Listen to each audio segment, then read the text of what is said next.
Em continuação, encontramos mais ensinamentos do nosso Rei Senhor Yeshua HaMashiach em Lucas 11, 34 a 36. A candeia do corpo é o olho. Sendo, pois, o teu olho simples, também todo o teu corpo será luminoso. Mas se for mau, também o teu corpo será tenebroso. Vê, pois, que a luz que em ti há não sejam trevas. Se, pois, todo o teu corpo é luminoso, não tendo em trevas parte alguma, todo será luminoso, como quando a candeia te ilumina com o seu resplendor. Este ensinamento revela-nos o quanto a concupiscência dos olhos nos pode prejudicar.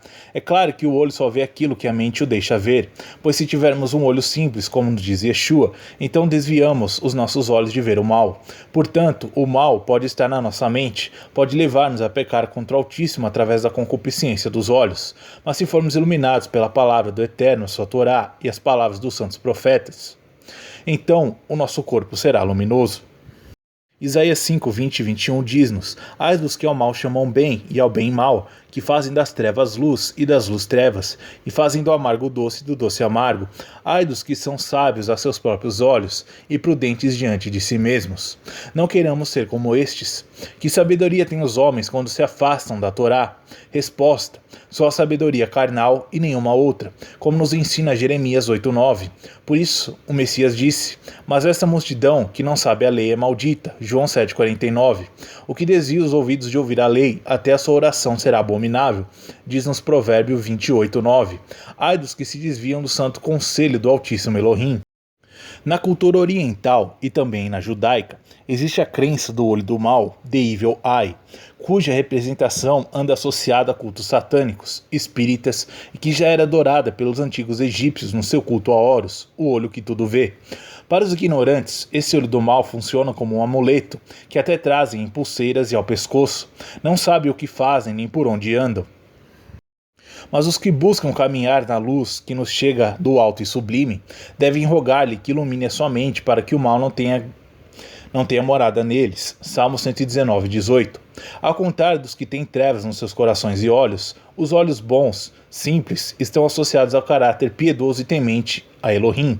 Estes buscam, no seu viver diário, afastar-se do mal, caminhando na luz do alto e sublime, na sua Torá, e na fé do testemunho de seu filho Yeshua HaMashiach. Sejamos como estes, andando com prudência e fé nas promessas do eterno Adonai, não nos desviando nem para a direita nem para a esquerda, para não corrermos o risco de virmos a ser reprovados por ele. O apóstolo dá-nos o verdadeiro ensinamento do que é caminharmos na luz do Altíssimo. Tiago 3, 13 a 17. Quem dentre vós é sábio e entendido, mostra pelo seu bom trato as coisas em mansidão de sabedoria. Mas se tende amarga inveja e sentimento faccioso em vosso coração, não vos glorieis, nem mintais contra a verdade. Essa não é sabedoria que vem do alto, mas é terrena, animal e diabólica. Porque onde há inveja e espírito faccioso, aí há perturbação e toda obra perversa. Mas a sabedoria que do alto vem é primeiramente pura, depois pacífica, moderada, tratável, cheia de misericórdia e de bons frutos, sem parcialidade e sem hipocrisia. Lucas 12, 4 a 7. E digo-vos, amigos meus, não temais os que matam o corpo e depois não têm mais o que fazer, mas eu vos mostrarei a quem deves temer. Temei aquele que depois de matar tem poder de lançar a alma no inferno. Sim, vos digo, a esse temei. Não se vendem 5 passarinhos por 2 cetis, e nenhum deles está esquecido diante de Deus. E até os cabelos de vossas cabeças estão todos contados. Não temais, pois, mas valei vós do que muitos passarinhos. Que ensinamento maravilhoso! Essas palavras devem fazer-nos refletir na importância que cada filho do Altíssimo tem para ele, que não se esquece de nenhum deles, nem de um só cabelo de suas cabeças. Sim, muitos temem os homens e a morte física que homens perversos lhe podem provocar, mas o verdadeiro temor deve estar centrado naquele que é o Elohim Todo-Poderoso, e que para além de matar o corpo, pode lançar o ser humano na destruição final, se este se revelar rebelde e desobediente, andando fora dos seus caminhos de vida. Lucas 12, 15. E disse-lhes: acautelai-vos e guardai-vos da avareza, porque a vida de qualquer não consiste na abundância do que possui. A palavra compara a avareza à idolatria, Efésios 5:5. Por quê? Porque muitos há que, em vez de confiarem no poder altíssimo nas suas vidas, que tudo lhes dá, colocam a sua confiança nos bens terrenos que possuem. Ora, esta riqueza é terrena, passageira e por vezes volátil, o que quer dizer que pode desaparecer de um dia para o outro, ao passo que a confiança que depositamos no poder e misericórdia do Elohim Todo-Poderoso é segura e dura para sempre. Se assim andarmos, nunca seremos confundidos. É um tesouro guardado nos céus, incorruptível, onde a traça e os ladrões não entram.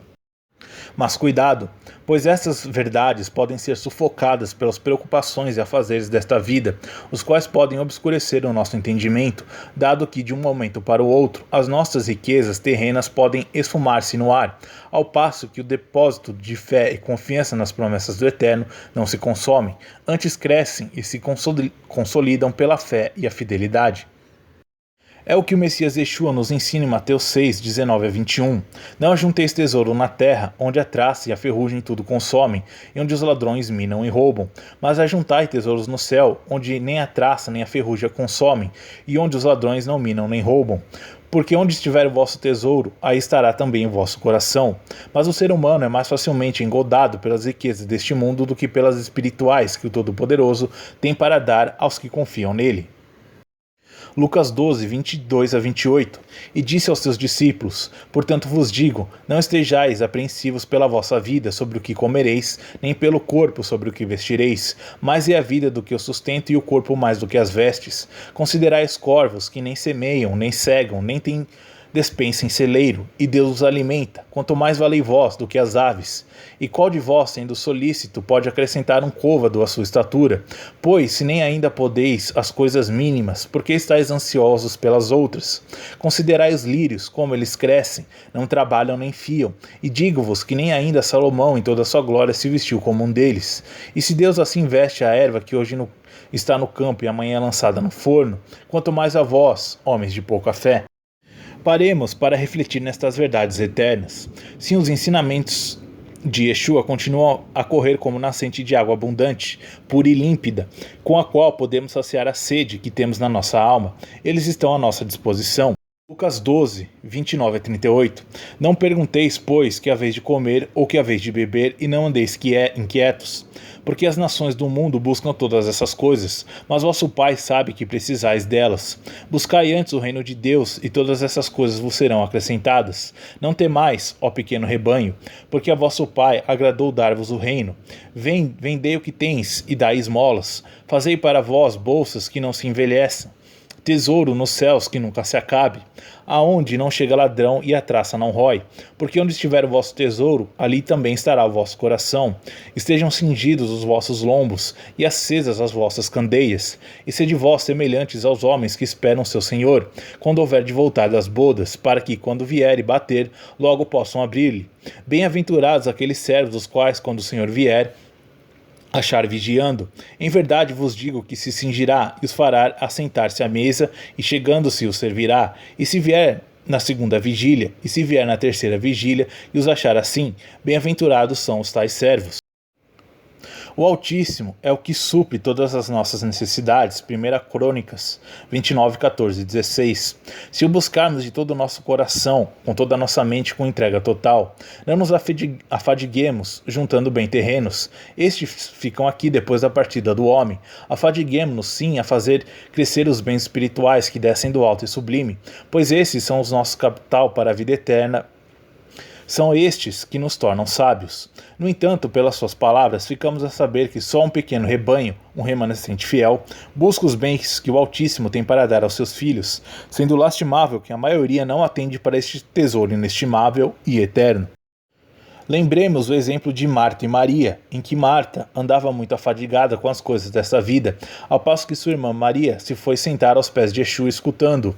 O Messias deu esta resposta a Marta: Marta, Marta, estás ansiosa e afadigada com muitas coisas, mas uma só é necessária, e Maria escolheu a boa parte, a qual não lhe será tirada. Lucas 10, 41, 42. Façamos como Maria, aproveitando cada dia para nos enriquecermos com a palavra da vida, aquela que cimenta a nossa fé. Cuidado, pois o tempo urge. A chegada de Yeshua bem da vista mais próxima do que o mundo imagina. Lucas 12, 40. Os sinais da proximidade da sua vinda gloriosa multiplicam-se. Acordemos aqueles que andam dormindo e que não tem suficiente azeite nas suas candeias. Muitos ficarão de fora, pois o noivo só deixará entrar os que o esperam, os que têm boa provisão de azeite nas suas candeias. Lucas 21, 34, 36. Só depende de cada um de nós entrarmos nos aposentos nupciais com ele. Lucas 12, 58. Quando, pois, vai com o teu adversário ao magistrado, procura livrar-te dele no caminho, para que não suceda que te conduza ao juiz, e o juiz te entregue ao meirinho, e o meirinho te encerre na prisão. Conselho semelhante encontramos em Provérbios 25, 8. Não te precipites em litigar, para que depois, ao fim, fique sem ação, quando o teu próximo te puser em apuros. Os litígios são autênticas tempestades emocionais na vida das pessoas, perturbadoras, pois envolvem disputas, maiores ou menores, e despesas. E toda disputa nos pode causar intranquilidade de espírito. Se tais momentos ocorrem nas nossas vidas, então entreguemos a nossa causa na mão do justo juiz, e ele a seu tempo resolverá o conflito, fazendo com que a paz volte às nossas vidas. É o que nos é dito no Salmo 37:5. Ele não se esquece de nenhum dos que lhe são fiéis. O Salmo 32:6 também nos diz: por isso todo aquele que é santo orará a ti, a tempo de te poder achar, até no transbordar de muitas águas. Estas não lhe chegarão. Sim, se a nossa confiança estiver depositada no alto e sublime Elohim, e tudo entregarmos na sua mão poderosa, então vivemos descansados e confiantes nele. Lucas 12, 14 a 16. E dizia também ao que tinha convidado: quando deres um jantar ou uma ceia, não chames os teus amigos, nem os teus irmãos, nem os teus parentes, nem os vizinhos ricos, para que não suceda que também eles te tornem a convidar e te seja isso recompensado. Mas quando fizeres convite, chama aos pobres, aleijados, mancos e cegos, e será bem-aventurado, porque eles não têm com o que te recompensar, mas recompensado te será na ressurreição dos justos. Esta é uma alusão clara ao convite que o Pai faz a todos os seres humanos, convidando-os para serem participantes das bodas do Cordeiro. Foi para estas bodas que ele enviou mensageiros com convites, mas muitos recusaram o convite por terem outras ocupações mundanas a tratar, que consideraram mais importantes e urgentes. Por isso, o pai do noivo, indignado, enviou seus servos a convidar todos os que encontrassem no caminho, Mateus 22, 2 a 10, para que a sua casa se enchesse, numa clara alusão aos justos que entrarão no reino dos céus. Lucas 17, 10. Assim também vós, quando fizerdes tudo o que vos for mandado, dizei: somos servos inúteis, porque fizemos somente o que devíamos fazer. Se lermos o contexto dessas palavras, perceberemos que todo servo está ao serviço do seu senhor, devendo executar as suas instruções. Também nós, como servos do Altíssimo, devemos andar segundo as instruções que ele nos deu na sua Torá. Só assim receberemos a sua aprovação. Mas essas palavras sugerem que devemos ir além do que nos foi estipulado. Os profetas do Altíssimo agiram deste modo. Muitos desses profetas e dos seguidores do Messias deram também o que tinham de maior valor: as suas vidas. É como Paulo afirma a respeito da obra que lhe foi entregue, 1 Coríntios 9, 16 e 17. Porque se anuncio o Evangelho, não tendo que me gloriar, pois me é imposta essa obrigação, e ai de mim se não anunciar o Evangelho. E por isso, se o faço de boa mente, terei prêmio, mas se de má vontade, apenas uma dispensação me é confiada. Por isso mesmo, entreguemo-nos com entusiasmo à diligência, à obra de amor que o Senhor da Seara nos entregou, e de ensinar a toda a criatura. Depois, os que crerem e forem batizados em nome de Yeshua serão salvos. Porém, os que não crerem já estão condenados, porque não deram valor ao sacrifício realizado por Yeshua, o servo sofredor que nos é descrito em Isaías 53. Não sejamos servos inúteis, preguiçosos, gastando nosso tempo em coisas vãs que não aproveitam para a nossa salvação, nem para a salvação do nosso próximo. Mas se a nossa entrega for genuína, então alcançaremos frutos para a vida eterna, tanto em nós como naqueles a quem anunciamos o Evangelho do Messias Yeshua e que o aceitam, pois só assim o Espírito Eterno estará conosco até a consumação dos séculos. Isso mesmo nos foi prometido. Lucas 17, 22 a 24. E disse aos discípulos: dias virão em que desejareis ver um dos dias do Filho do Homem e não o vereis, e dir-vos-ão: ei-lo aqui ou ei-lo ali. Não vades nem os sigais, porque como o relâmpago ilumina desde uma extremidade inferior do céu até a outra extremidade, assim será também o Filho do Homem no seu dia. Yeshua fala-nos da sua vinda gloriosa, que será testemunhada por todas as gentes, como o relâmpago que será visto de uma a outra extremidade inferior do céu, Mateus 24, 27 e 30, confirmando o que também está escrito: todo olho verá. Por isso não devemos confiar nas falsas doutrinas que Por aí abundam dizendo que ele já veio de forma encoberta. Do dia da sua vinda gloriosa nos falam os profetas, referindo-se a este dia como um dia de grande perturbação para as nações da terra. Entre outros, Joel anuncia-nos o que sucederá naquele dia. Também o apóstolo nos fala dessas perturbações em 2 Pedro 3, 10 a 12.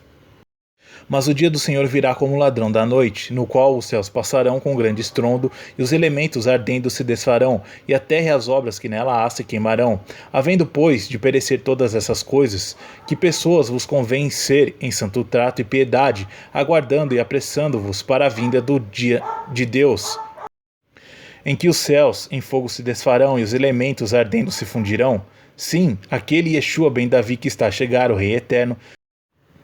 Outras passagens confirmam que grandes perturbações ocorrerão no mundo naquele dia. O dia da vinda do rei Yeshua ben Davi, tais como Isaías 2:12, Joel 1:15, 2:1-31, Apocalipse 16:15. Mas os que o esperam e conhecem o valor de suas moedim, as suas solenidades anuais apontadas em Levítico 23, não serão apanhados de surpresa. Sim, passarão os céus e a terra, mas a sua palavra não passará. Lucas 17, 30-32. Assim será no dia em que o Filho do Homem se há de manifestar. Naquele dia quem estiver no telhado, tendo as suas alfaias em casa, não desça a tomá-las. E da mesma sorte, o que estiver no campo não volte para trás. Lembrai-vos da mulher de Ló. O dia da sua vinda é precedido pelos dias do governo do Anticristo e por mais perseguições aos santos. Então, como dissemos, na sua vinda gloriosa, dar-se-á o maior evento da história, a primeira ressurreição, a dos justos. Mateus 24, 31, 2 Tessalonicenses 1, 7, 1 Coríntios 15, 51-54. Sim, Yahweh, justiça nossa, fará justiça aos seus escolhidos. Lucas 18, 7 e 8.